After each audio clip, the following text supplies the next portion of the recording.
wait till some people show up.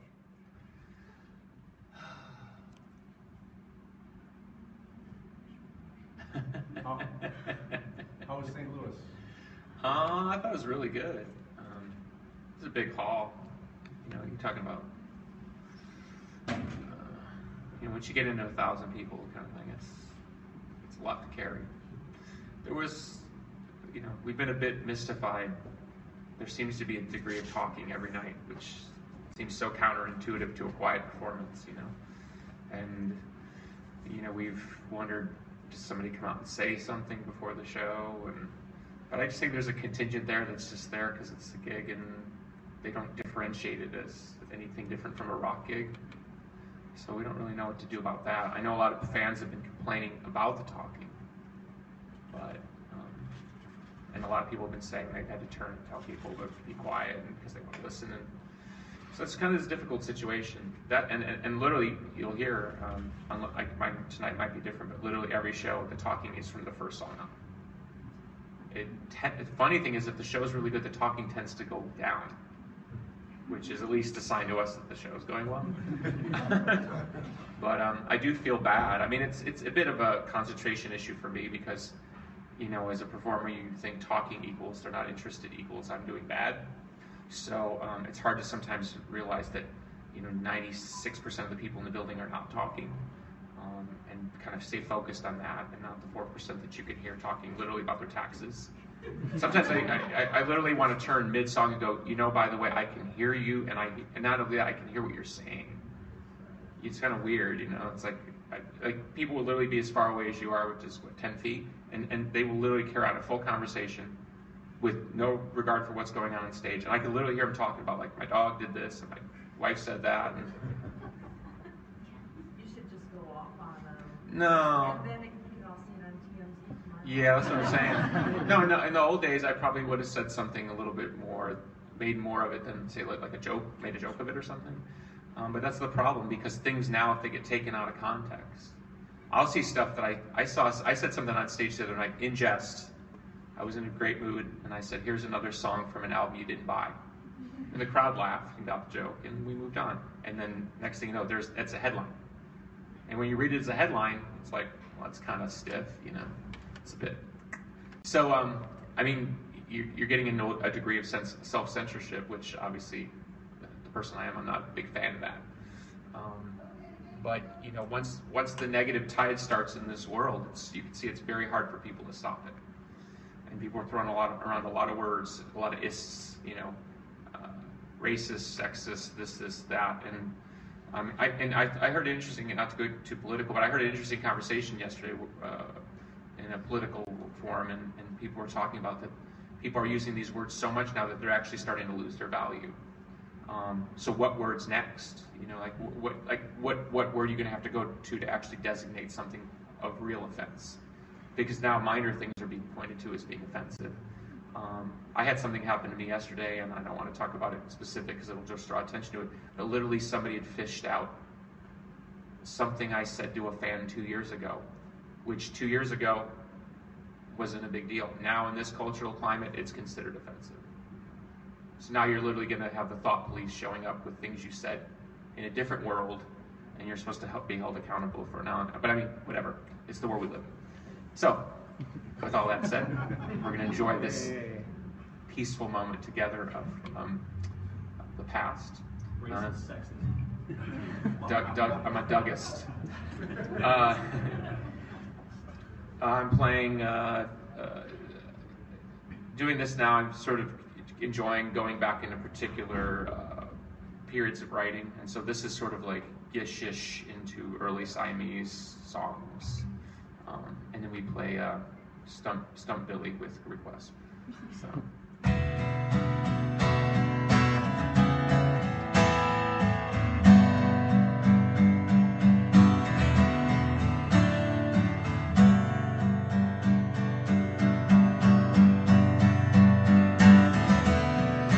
But a dream seems is one inside.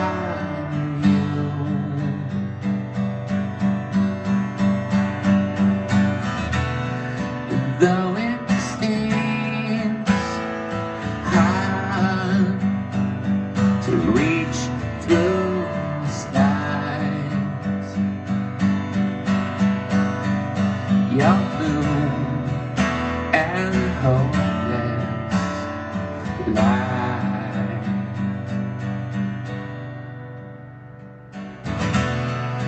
But daydream screams better till the end.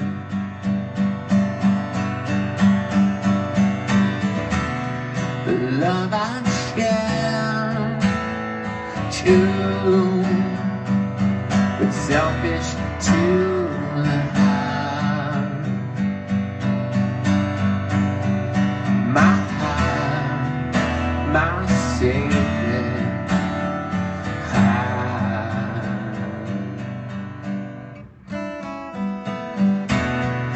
A daydream, dream, my daydream, my daydream, dream, my daydream.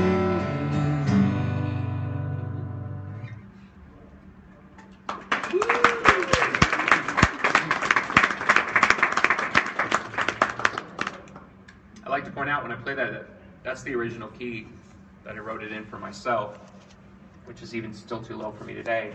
And then when we went in the studio to record it, it was like a total like last second thing, like maybe it'd be cool if Darcy sang it instead. And so what you hear is like when she sings on the record, it's like probably 30 minutes after that decision was made, we changed the key of the song to get it more in a range for her voice. And so she'd never sung the song before, which is kind of cool. It's like it has a real beautiful freshness to it because it's because it wasn't planned out and we didn't know what we were doing, of course.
About you, I'm going to the moon.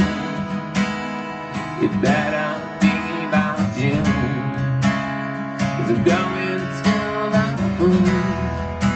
About you, you better make it soon. June. I'm going to that moon by June. By June. By June.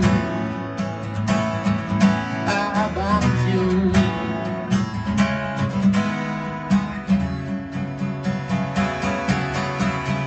By June, I'm going to the moon. I hope you make it soon. I'm waiting on this moon. By June, I hope you make it soon. I'm wishing you're there too. I hope you make it June. By June.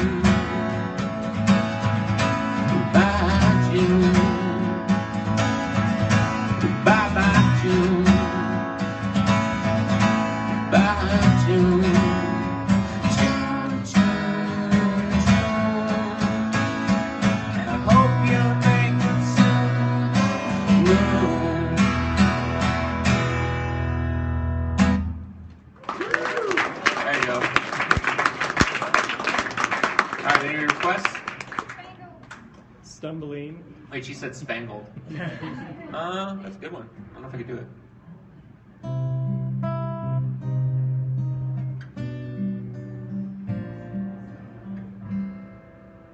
Do you know the first line? Ask for the song. Right over here. What's the first line?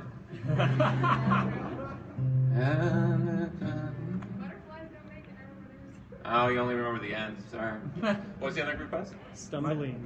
Stumbleine? Yeah, okay. I get it.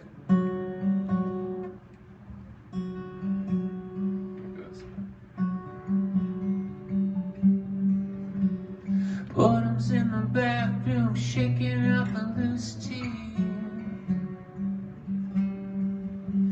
Sally's in the star, claiming her destiny. And nobody nowhere understands anything about me. All my dreams lost at sea. Jack it up, Judy, set your heart alight. Mayfair mistress of the satellites.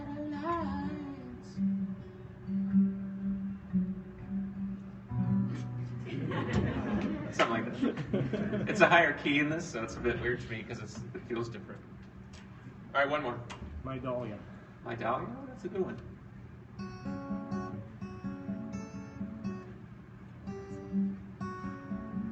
God damn it. Yes. Something like that. My Dahlia. Oh, see. It's not. See, James played one part, I played the other. Can you hear my guitar?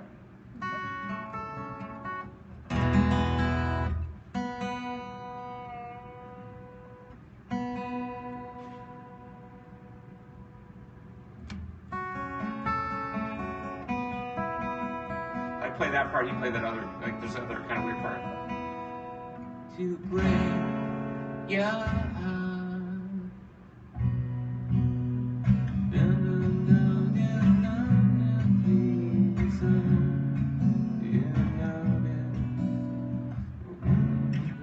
That's it.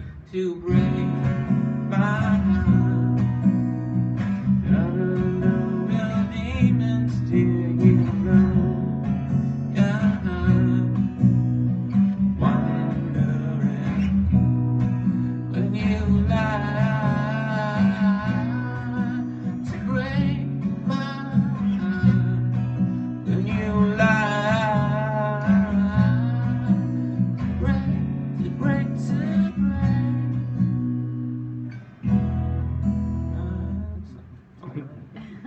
In the neighborhood. All right. They're all in there somewhere. They're all in there somewhere.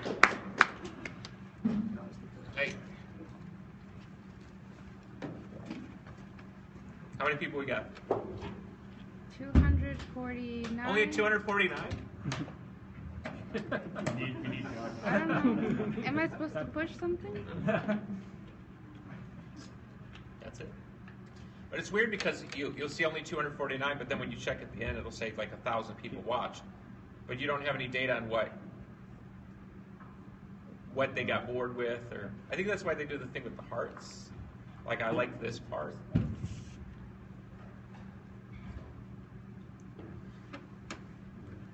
Anyway, any questions? The hearts are because you're really Ah, like. jeez. No, I do want to ask you a question. Yeah, go ahead. If the world was not headline driven, if it wasn't so biased and born out with an agenda, would your music output be different? Would you still do the same kind of music? Would you do more musical? That's kind of like saying if you had blonde hair instead of brown, would your life be different? I think you can only know what you know. I think it's interesting to speculate, but I think it's very obvious now. I mean, what are we in our 20th year of kind of mainstream internet culture as far as being central or becoming centralized to what we do? It's not going to change.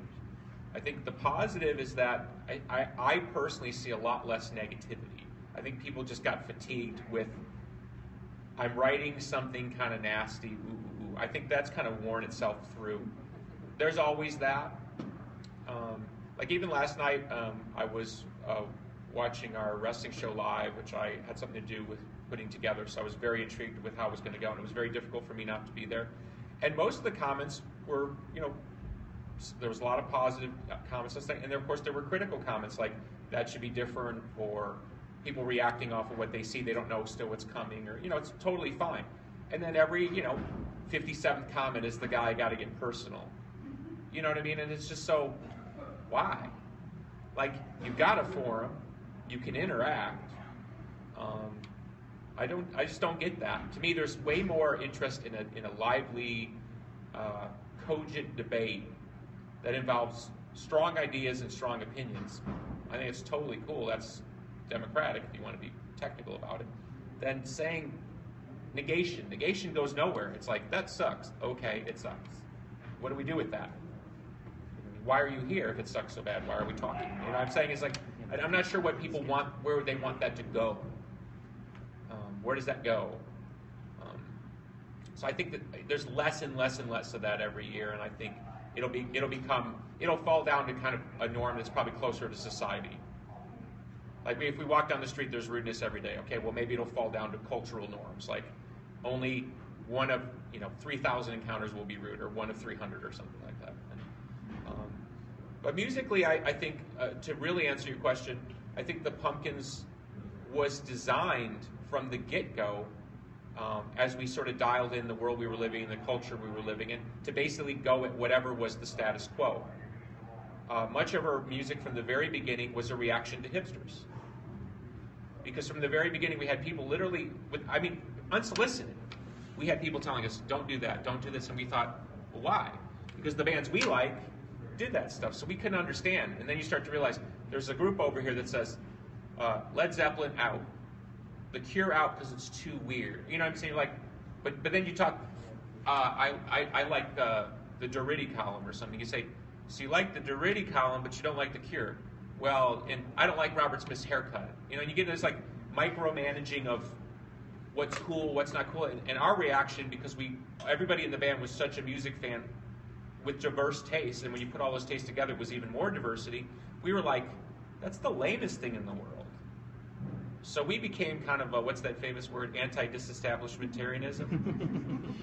We became the counter to the counter, because we realized very quickly the counterculture, as we came into it, wasn't really counterculture at all. It was just an alternative culture that had just as much of a pernicious take on what is and isn't, and was just as sexist and racist and bigoted as any other macro culture.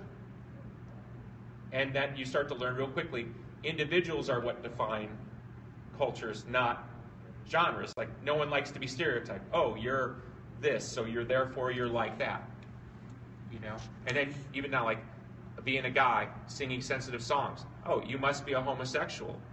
No, I'm actually heterosexual. Oh, you're heterosexual. You must be against homosexuals. No, I'm not against homosexuals. I love homosexuals as much as I love anybody else. You know? It's that weird thing of people always trying to define you and corner you. So my point is, I'm not trying to make it personal, is our musical reaction was just to keep punching it in the head.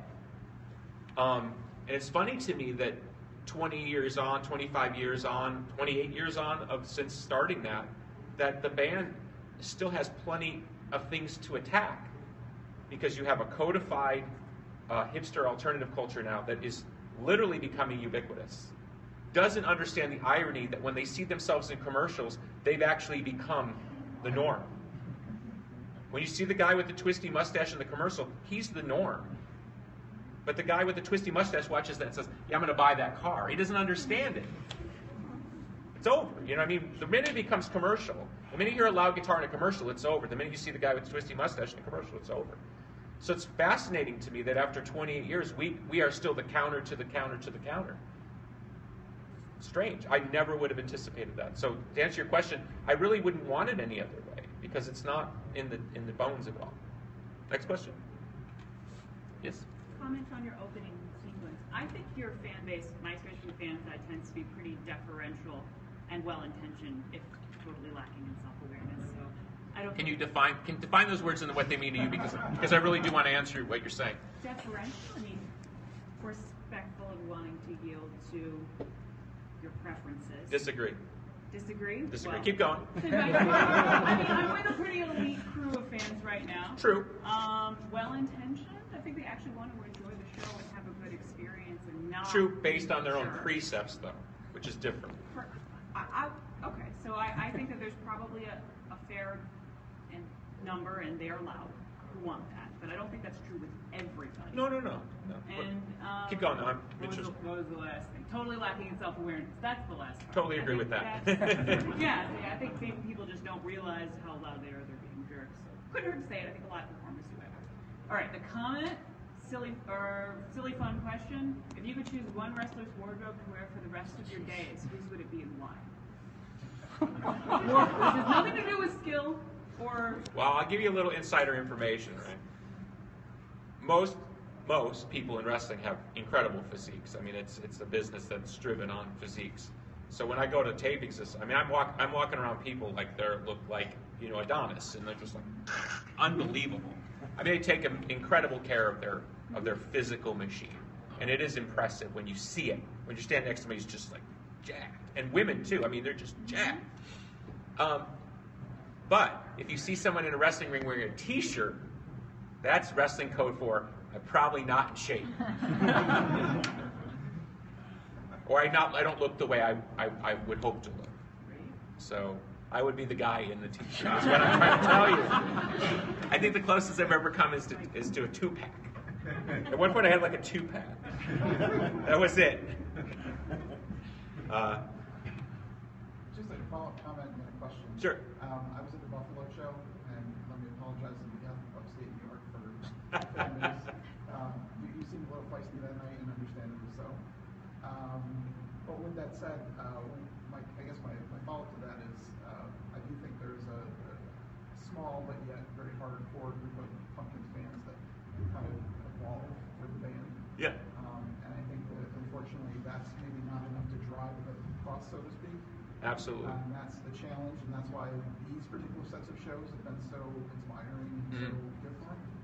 And that's why I flew all the way from Syracuse to be here today. Awesome, thank you. But with that said, if you had to come up with a Mount Rushmore of music, 4 guys, or 4 people, who would you pick and why? The question is, who would I put on my Mount Rushmore music? Probably would be, for me,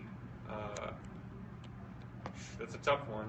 I've only got 4 people to pick. I'd say John Lennon, Bob Dylan, Jimi Hendrix, Tony Iommi, but that's leaving out thousands of people that I admire. But I picked them because I learned almost every day something from those 4 artists.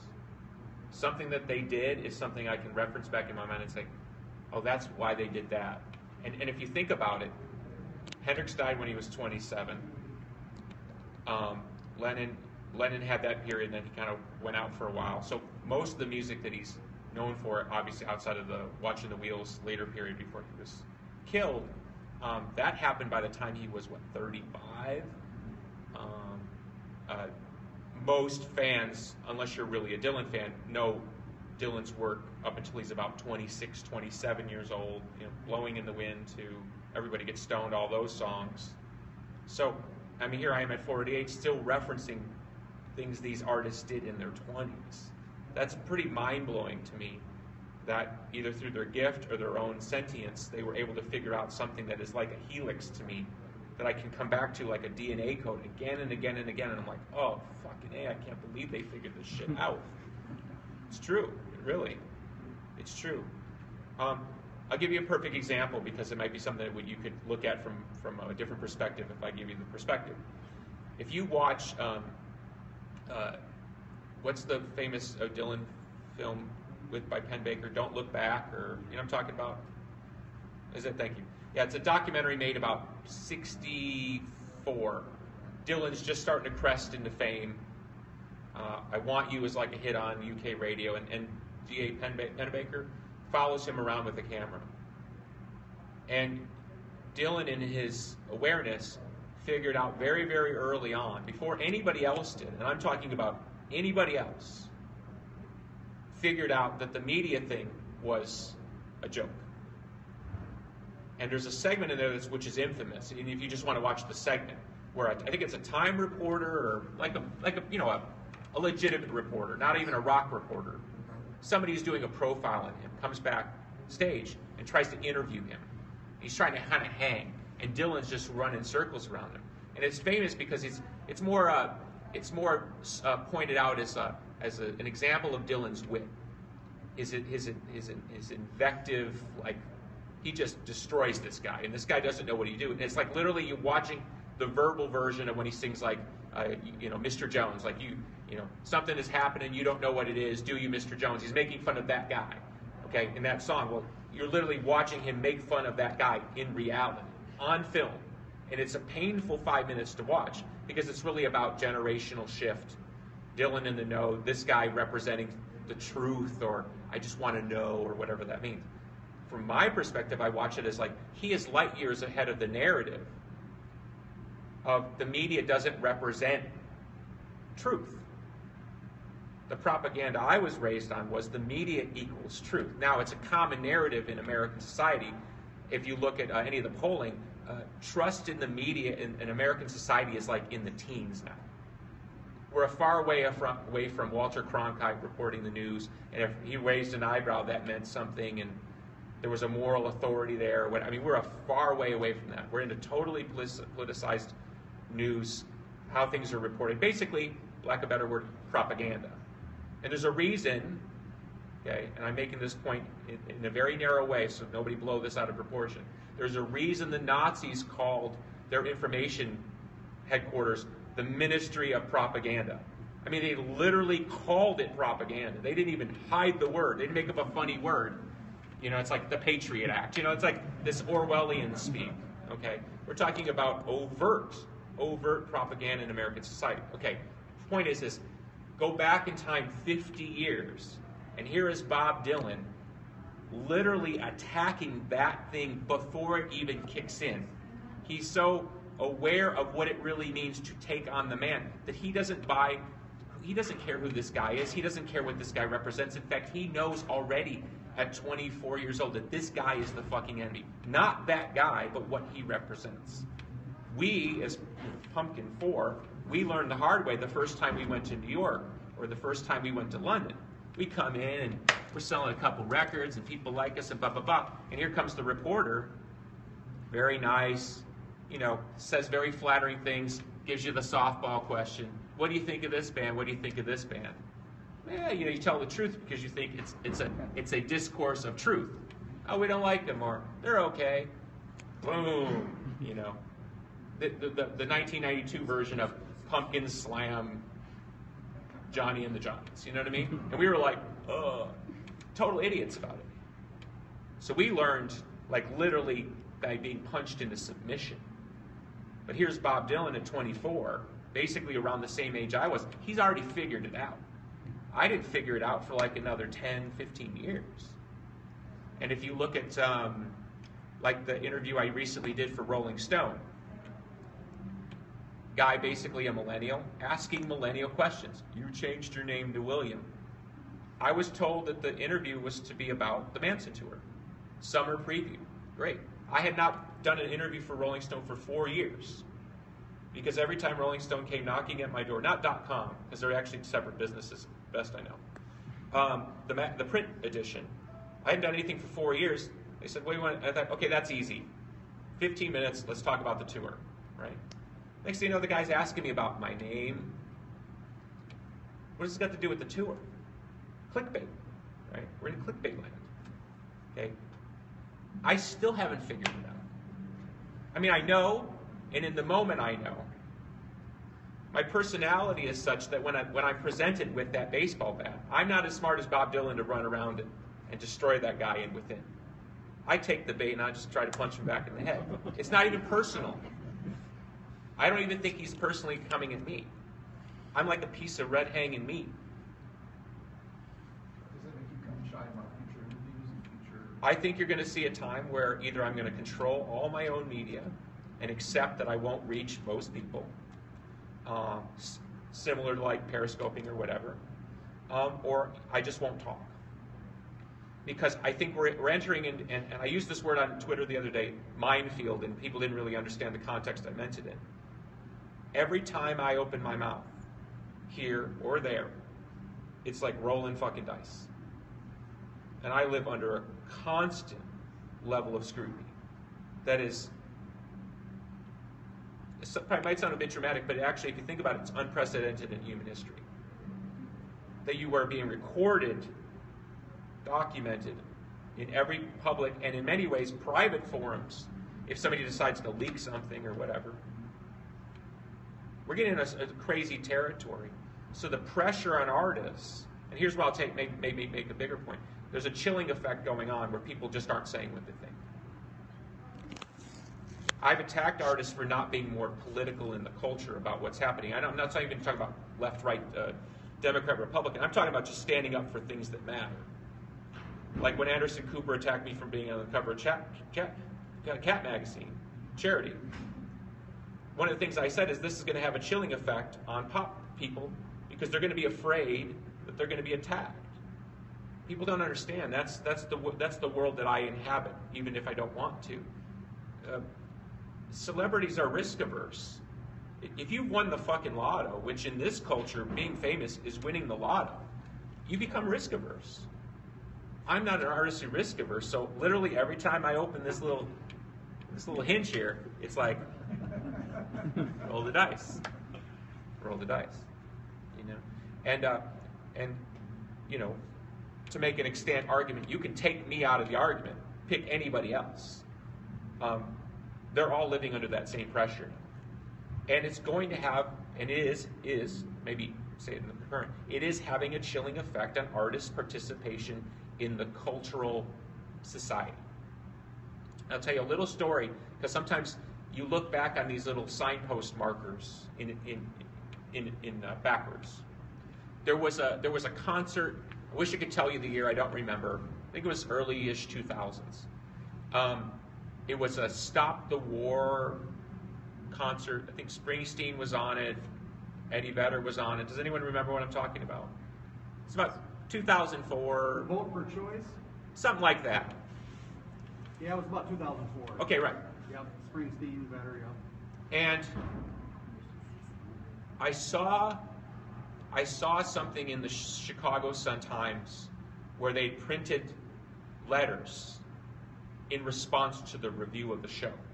Because in the review of the show, the writer Jim DeRogatis of, I think he was, I don't know if he's with the Sun-Times anymore, very well-known writer. The man who once famously I borrowed from a concert and reviewed the concert from a lawn chair outside the club. It's a great story. I like Jim a lot, actually. He's somebody who's passionate about music, which is where he and I connect. Okay, but not about me and him. Jim wrote a review of the show, and in the show, he printed some of the things that they were saying. And I was very surprised by the letters that I was reading that they printed. They'd obviously gotten so much mail or email that they decided to do like a 2-page spread of people's letters. And there was a lot of stuff, and a lot of the comments, and I'm paraphrasing, were artists should just entertain and shut the fuck up.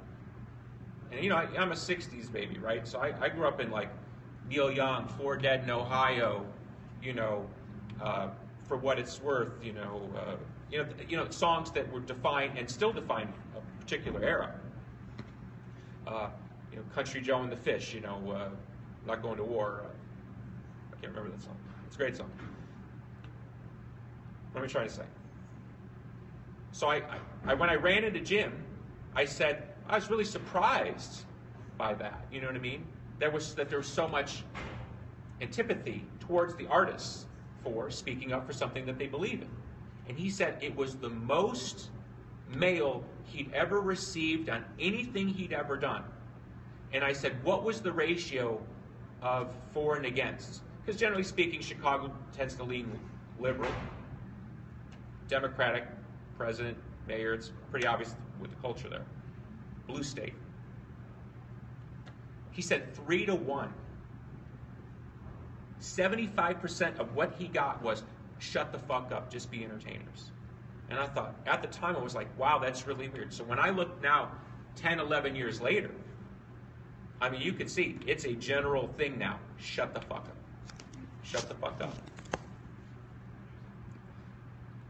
So the defining point I'm trying to make is, what is an artist for? So at this point, I'm more of an entertainer than I'm an artist. There is a class of fan that does want to participate in the journey. And I think what's cool is we're still, the collective we're still defining new ways to define that journey. This is one way that wouldn't have been acceptable 10 years ago. Now this is acceptable. Cool, great. Works for everybody. Works for me too. But you have to look at the general culture, which drives the bigger conversation, which is most of the people that walk through this door, their greatest hits. Their greatest hits. To them, the band is no more important or no less important than 7 or 8 other 90s bands. And you'd be surprised the bands that they think you're on the same level to. You know, I'm not talking about the big ones. I'm talking about ones you go, really? Because to them, it's not. It's the soundtrack of their lifestyle. The Pumpkins didn't represent anything more than, I like that song. I like the video where you're flying across the moon, and they don't see the Pumpkins as being extant. And last point I would make is, there's that documentary when Crosby, Stills, Nash and reformed about 5-7 years ago, and they get booed because they're being political on stage. I mean, these are men who define what it means to be both commercially and socially responsible and important. And they're literally, their audience is booing them out of the building for saying, you know, stop the war, save the whales, whatever. And they literally interview people in the documentary, and the people are saying, they should shut the fuck up. I didn't come here for this. So we're getting into mob rule, sort of dictating the conversation. So what's beautiful about the In Plainsong shows is at least seems to be shifting the conversation back to art, back to expression. It certainly ain't going to be political, but it can be political in its intent. And that's sort of where I sort of go, that's enough, because I just can't deal with the hate, you know. All right, one more question. Better be good. All right. A lot of pressure. This is a lot of pressure. You're rolling the dice here. I'm going to do a preface then. So, when I was 15, I went to a Best Buy in Downers Grove, Illinois, which is very, very close to where Isn't that a great name for a city, Downers Grove? Yeah. When I was a kid, we drive out like, Downers Grove. And at this Best Buy, I bought Machina because it had just come out, right? I also, You were the one. I was the one, right? I bought Machina. I also happened to steal a Tool album, so I got arrested. right? Even though I bought your record. Which Tool album? Anima. So. Good album. So I mean, if you're going to go down, yeah. you know. So I spent the night in jail, and then I got out, and needless to say, at 15, I was grounded for a while. And so that record was very important to me. And I probably listened to that record more than any other record ever, actually. And so my question is regarding the record itself, because I know at the time it was a weird time to release it. You know, everything was Korn and Limp Bizkit, and well, and also you still had the dying end of the Lilith Fair thing. That too. So you literally had alternative stations either playing heavy kind of singer-songwritery type stuff, or like, and we were like in between. Yeah. We were no longer heavy, basically. And so, like, you know, I think you're fairly used to, you know, obviously people talking about records like Siamese Dream and Melancholy all the time. But I guess this isn't a question, it's just a comment. I just want to tell you thank you for that record, because it's probably my favorite Pumpkins record. Thank you. And it meant the most to me, especially at that time in my life. And I know you've been doing the reissues lately, and I'm curious if that's going to be coming in the pipeline. Well, it is, but we're in a dispute now with what was Virgin was bought by EMI, which has now been bought by Universal. And so I don't know, there's maybe 2 major labels left. Yeah. So it's this monolithic company. We're one, you know, act amongst many. And so we're in this dispute, which has now suspended the reissues. While we were doing the new album, we were preparing the tracks because there's a lot of prep time. And I have to listen to a bunch of stuff, which includes, you know, weird DAT tapes and concerts to try to figure out some story that I want to tell with the reissue. And we got basically everything up on the runway ready to go, and then this dispute kicked in, so I just shut everything down because it does cost me money to do it, and if we're not going to put out the record, I'm not going to spend the time and the money. So yeah, it's kind of difficult. But what makes me laugh, and I don't know if this answers it in a different way, it doesn't surprise me that it's Machina that's the fucking problem. You know what I mean? It doesn't surprise me that record has always had a weird cloud around it. I tell a story in my book, which I can't tell you here, and I hope you read it someday, which will make you really laugh, I think. But I very, very seriously